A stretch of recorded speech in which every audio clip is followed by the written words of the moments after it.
안녕하십니까? 안녕하십니까? 네, 행복한 안식일입니다.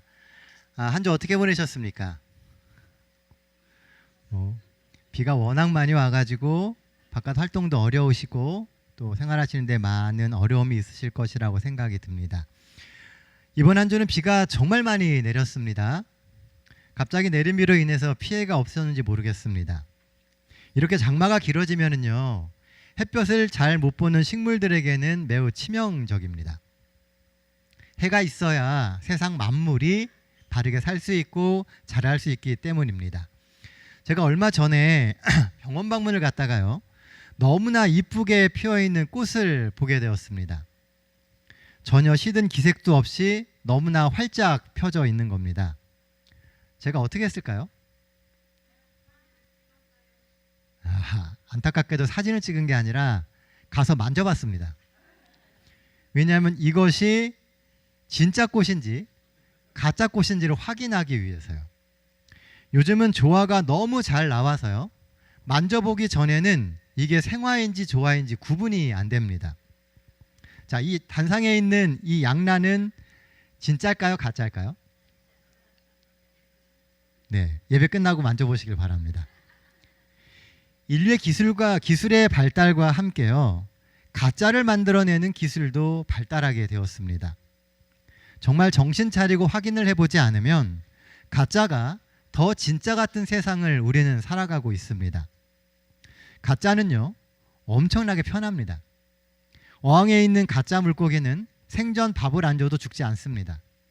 그리고 화분에 심긴 가짜 꽃은 평생 물을 안 줘도 늘 이렇게 아름답습니다. 그러다 문득 이런 생각을 하게 되었습니다. 나는 가짜일까 진짜일까? 내가 드리는 예배, 내가 하는 봉사, 이 모든 것이 모양은 그럴싸한데 마음이 담기지 않은 가짜는 아닐까라고 하는 생각을 해보게 되었습니다. 우리의 삶 역시도 날이 갈수록 화려해집니다. 가진 것이 많아지게 되고 보여줄 수 있는 것들이 많아지게 됩니다. 하지만 정말 보여지는 것만큼 우리의 삶에 알맹이가 있는지 한번 돌아봐야 할 것 같습니다. 우리는 가짜 가운데 진짜를 구분해내고 진짜의 삶을 살아가고 있습니까? 오늘 함께 나눌 말씀의 제목은 사람에게 묻는다입니다. 그런데 부제목이 있습니다. 부제목은 알곡과 가라지 비유의 교훈입니다. 자, 신약성경 마태복음 13장 24절로 30절에 있는 말씀 같이 보도록 하겠습니다. 신약성경 마태복음 13장 24절로 30절에 있는 말씀입니다. 우리 한 절씩 번갈아 가면서 읽겠습니다. 24절입니다. 예수께서 그들 앞에 또 비유를 들어 이르시되 천국은 좋은 씨를 제 밭에 뿌린 사람과 같으니 사람들이 잘 때에 그 원수가 와서 곡식 가운데 가라지를 덧뿌리고 갔더니 싹이 나고 결실할 때에 가라지도 보이거늘 집 주인의 종들이 와서 말하되 주여 밭에 좋은 씨를 뿌리지 아니하였나이까? 그런데 가라지가 어디서 생겼나이까? 주인이 이르되 원수가 이렇게 하였구나. 종들이 말하되 그러면 우리가 가서 이것을 뽑기를 원하시나이까? 주인이 이르되 가만두라. 가라지를 뽑다가 곡식까지 뽑을까 염려하노라. 둘 다 추수 때까지 함께 자라게 두라. 추수 때에 내가 추수꾼에게 말하기를 가라지는 먼저 거두어 불사르게 단으로 묶고 곡식은 모아 내 곡간에 넣으리라 하니라. 예, 감사합니다. 자, 오늘 본문에 보면요, 우리가 잘 아는 한 비유가 나옵니다.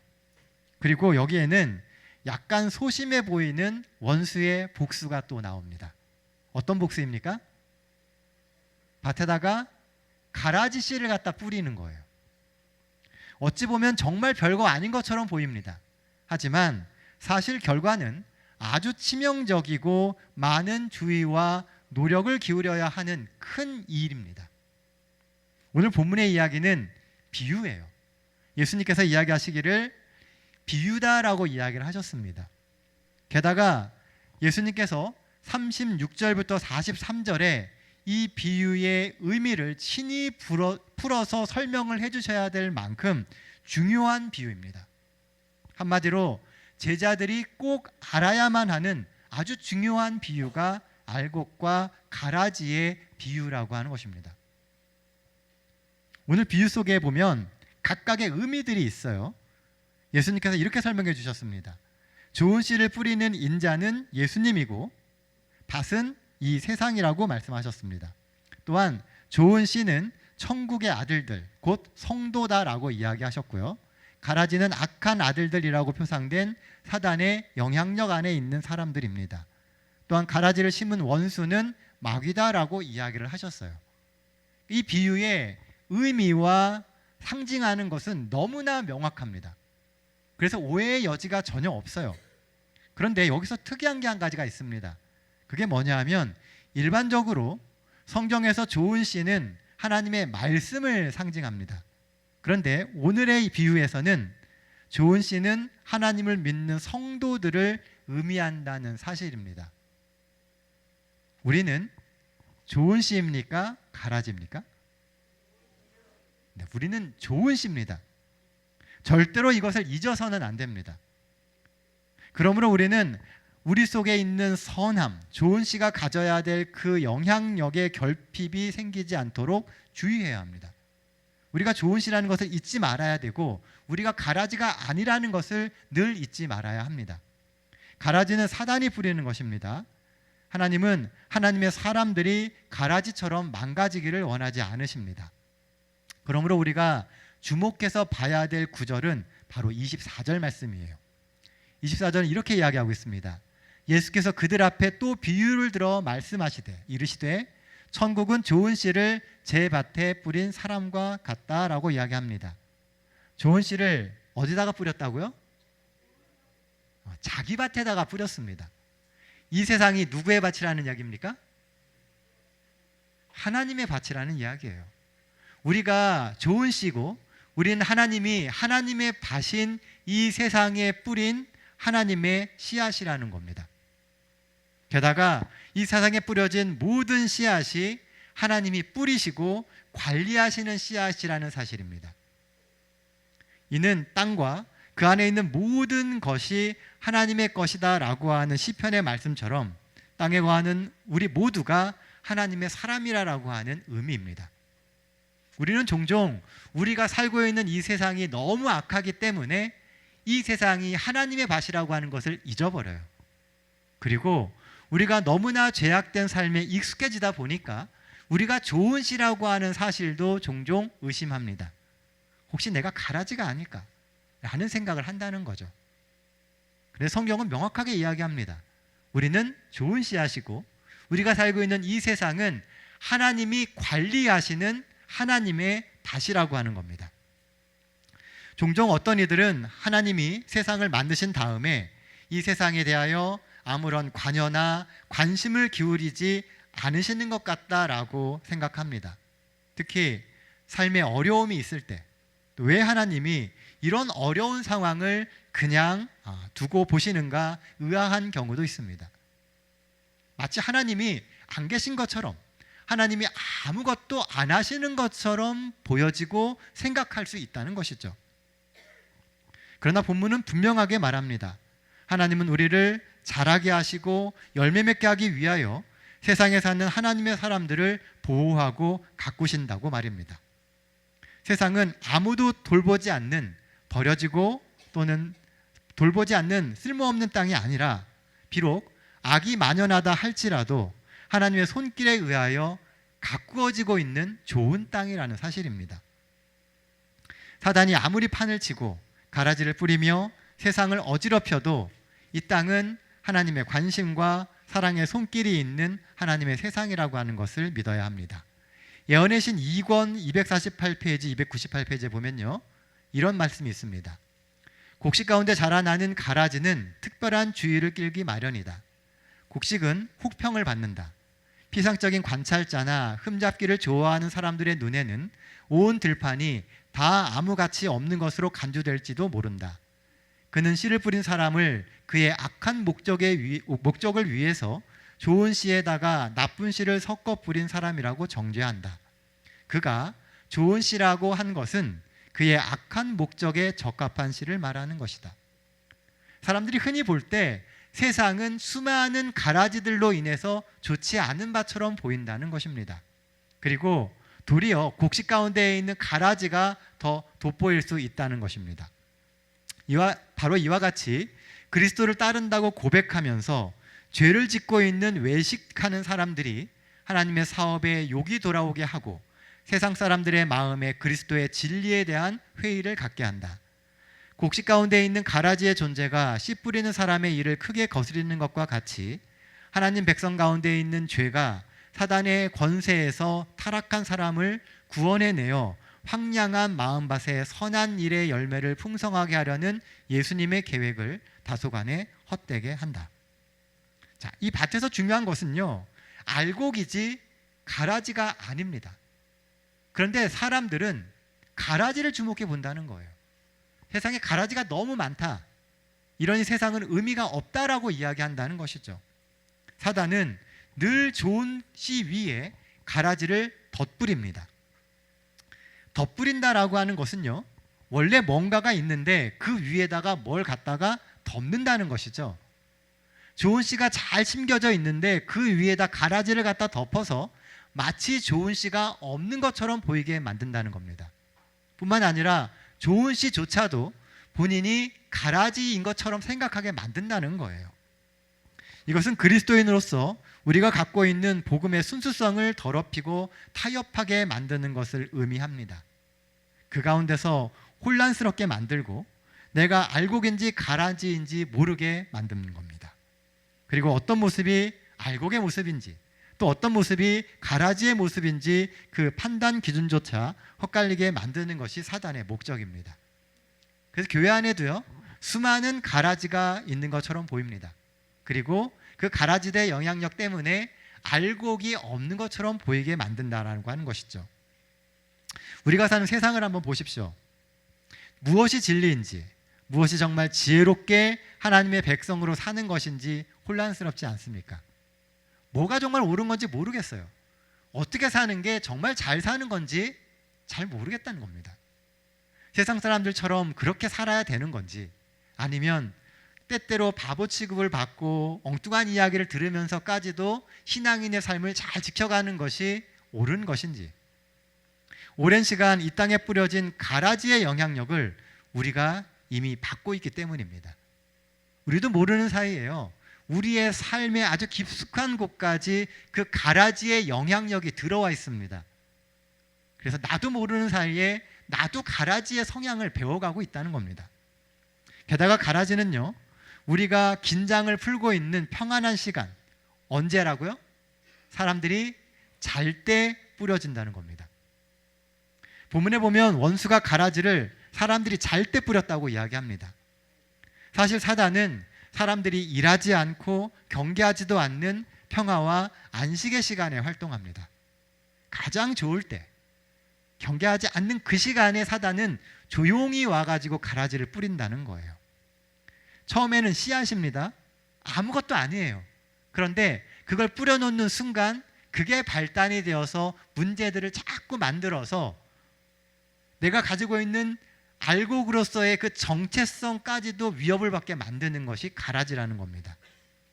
늘 분열과 신앙의 근간을 흔드는 일은 평안할 때, 또 생각도 못했던 곳에서 일어납니다.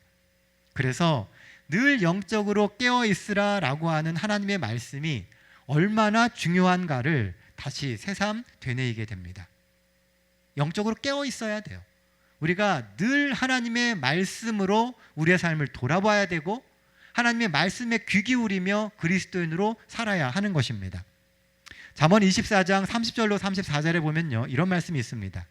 내가 게으른 자의 밭과 지혜 없는 자의 포도원을 지나며 본즉 가시덤불이 그 전부에 퍼졌으며 그 지면이 거친 풀로 덮였고 돌담이 무너져 있기로 내가 보고 생각이 깊었고 내가 보고 훈계를 받았노라.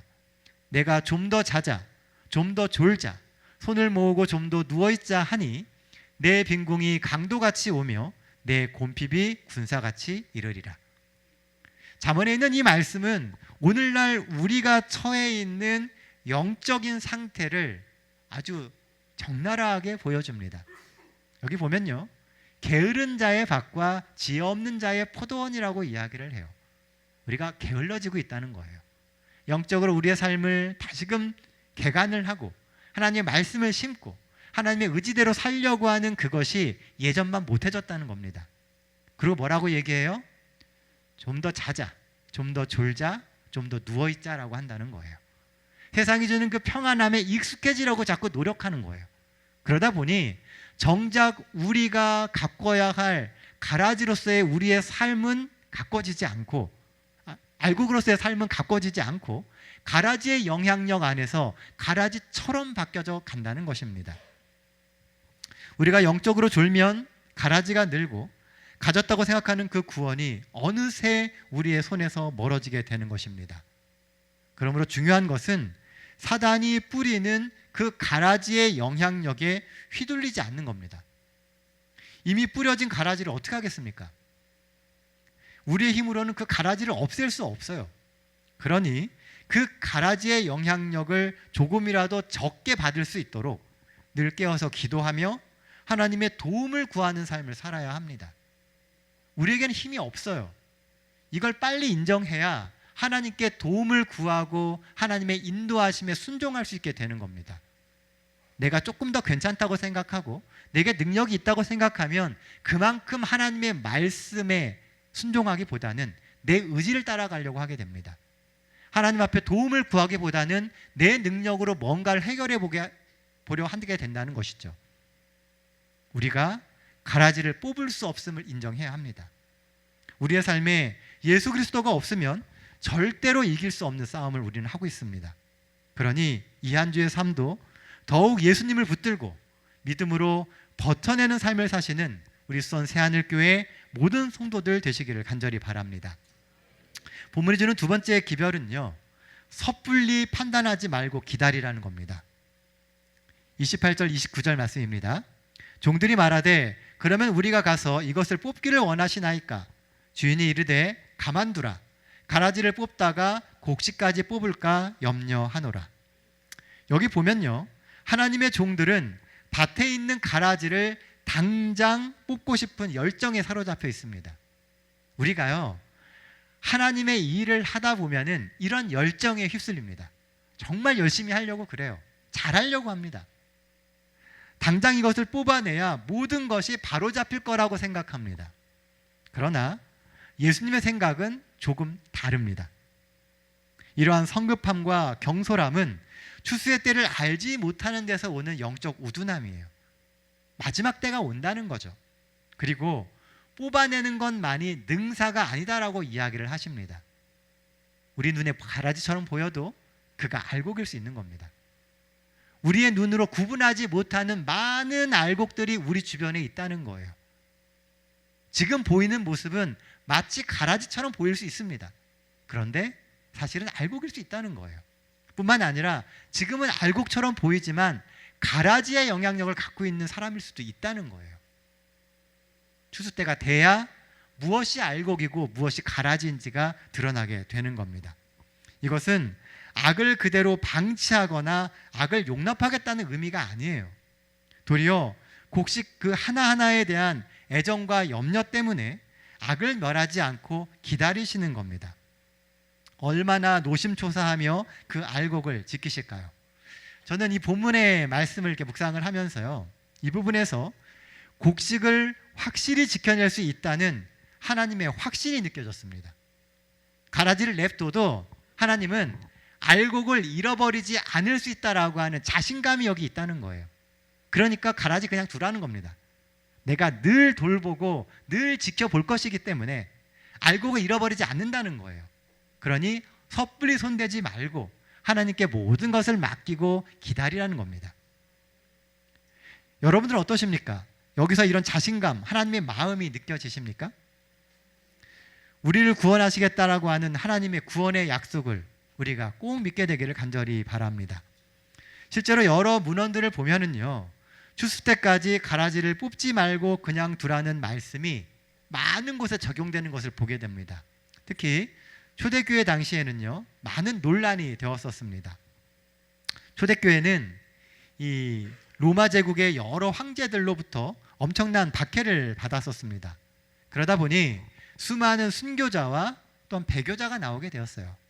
믿음으로 열심히 버티다가 죽은 사람이 나왔고요.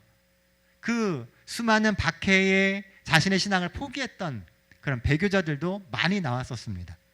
그러나 그 대박해 때 어쩔 수 없이 배교했던 사람들이 박해가 끝나자 그냥 교회로 돌아오려고 하는 움직임들이 있었습니다. 이들의 행동에 대해서 어떤 사람들은 그들을 용서하고 다시 교회로 받아들이자라고 주장하는 반면에, 또 어떤 사람들은 한번 배교에서 파문을 당한 사람은 영원히 교회에 돌아올 수 없다고 주장하기도 했습니다. 각각이 다 논리적인 근거들이 있어요.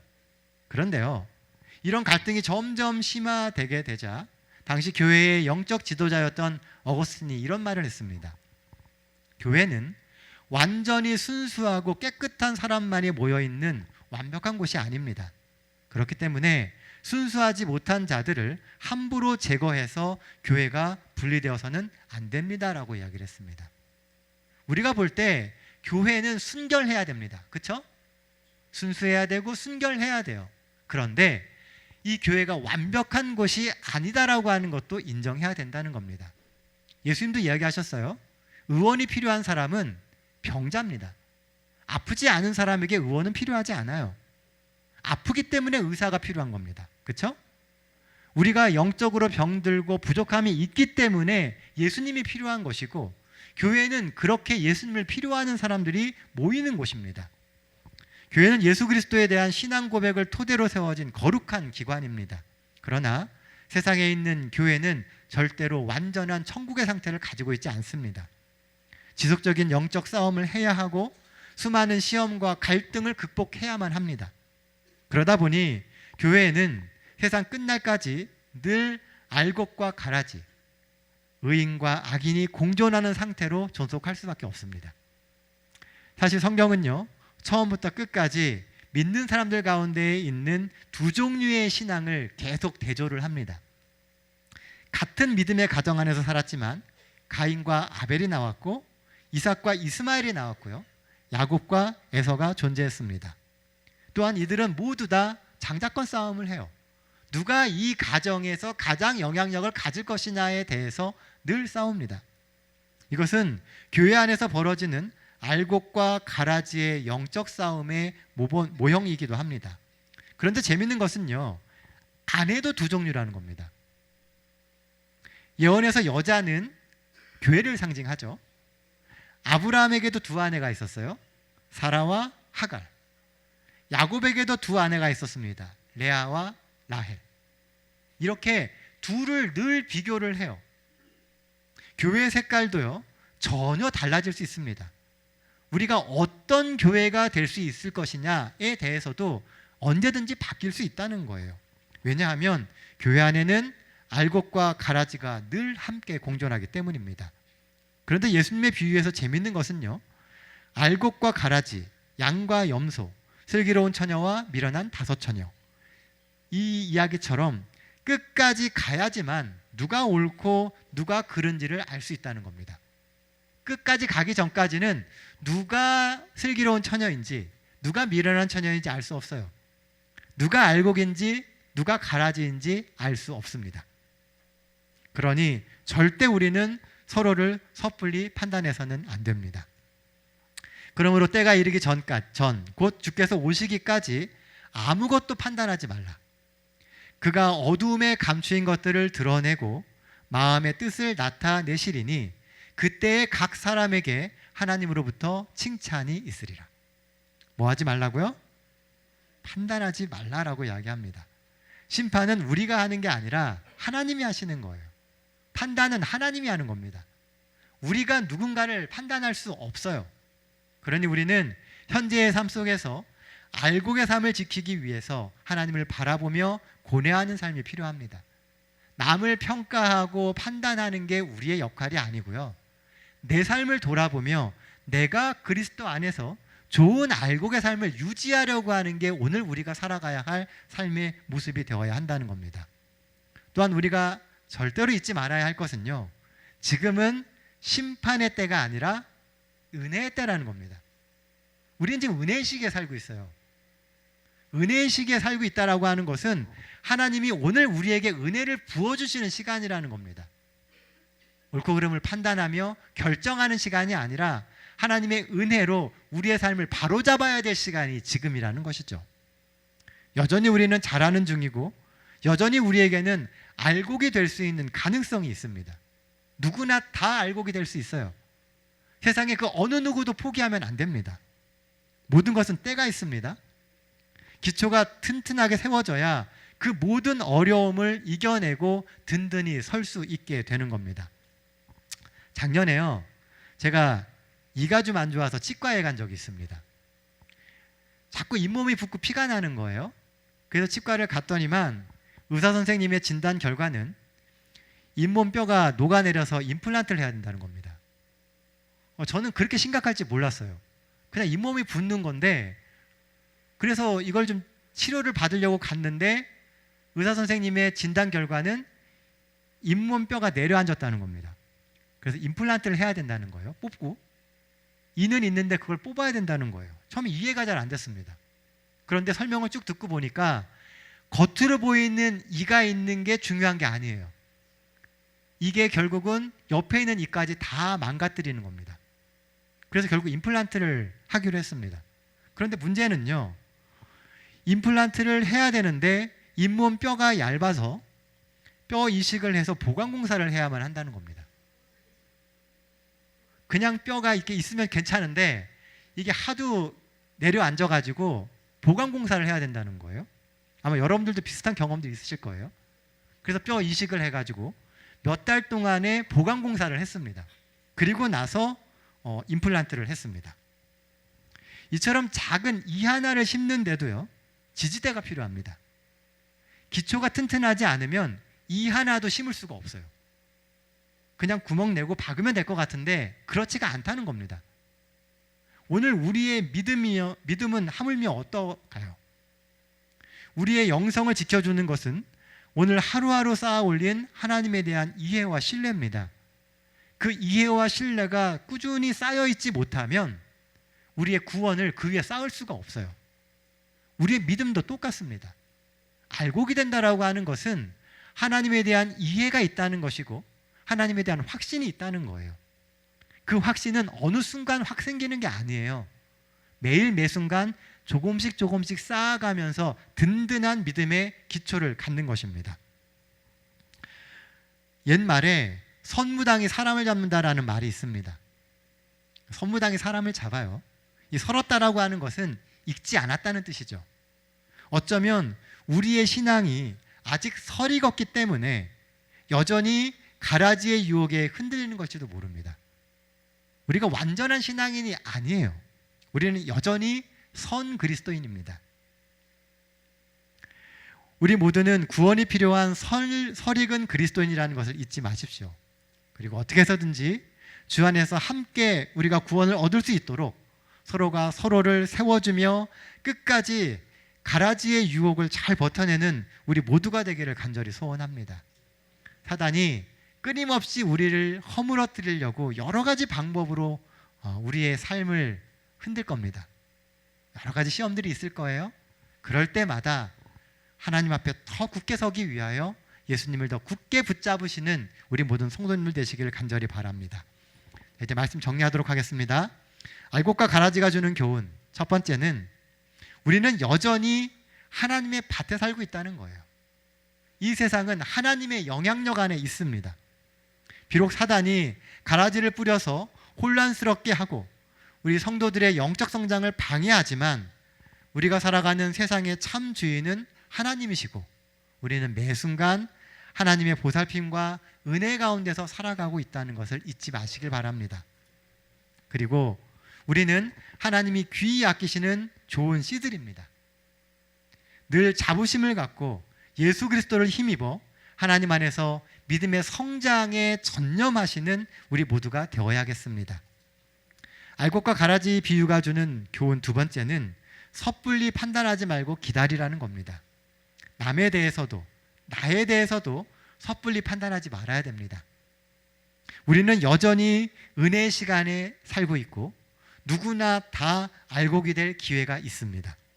그러니 자주 삶을 돌아보며 하나님께 내 삶을, 또 내 이웃의 삶을 하나님의 세상으로 이끌어 주시기를 기도해야 합니다. 심판은 하나님께 맡겨두고 오늘 우리는 서로를 더 사랑하고 아껴주며 함께 구원받기 위해 힘을 모으는 삶을 살면 좋겠습니다. 그래서 이 교회가 누구를 비교하고 정죄하는 교회가 아니라 서로를 보듬어주고 사랑해주고 부족을 채워주면서 함께 구원을 얻기 위하여 힘을 모을 수 있는 그런 아름다운 교회가 되기를 간절히 소원합니다. 주의 약속은 어떤 이에 더디다고 생각하는 것 같이 더딘 것이 아니라 오직 너희에 대하여 오래 참으사 아무도 멸망하지 않고 다 회개하기를 이르기를 원하시느니라. 하나님은 우리가 구원받는 사람이 되길 원하십니다. 우리가 알곡임을 잊지 마시고 그 구원에 힘을 더하시는 우리 수원 새하늘교회 모든 성도들 되시기를 간절히 바랍니다. 이 한 주도 하나님이 주시는 은혜의 시간을 당당하게 또 그리스도의 삶으로 채워가시는 우리 모든 성도들 되시기를 간절히 소원하며 오늘 말씀 마치도록 하겠습니다.